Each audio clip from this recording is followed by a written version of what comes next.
Kai mano mokiniai kalba angliškai apie plaukus ir pinigus, visada daro tą pačią klaidą. Įdomu, ar jūs nepadarysite tokios klaidos? Pabandykite išversti anglų kalbą tokį sakinį. Mano plaukai yra ilgi. My hair are long. Norėtumėt jūs sakyti, bet teisingai bus my hair is long. Atsiminkite, kad anglų kalboje plaukai turi tik vienaskaitos formą, skirtingai nuo lietuvių kalbos.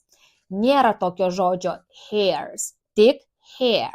Būtent todėl žodį hair reikia gramatiškai derinti su veiksmažodžio vienaskaita. Plaukai yra, hair is, o ne are. Su pinigais ta pati istorija. Lietuvių kalboje žodis pinigai yra daugiskaitinis, o anglų kalboje money turi tik vienaskaitos formą, nes nėra tokio žodžio monies.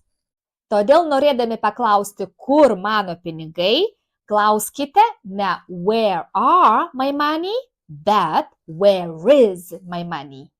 Follow me and learn to speak English correctly.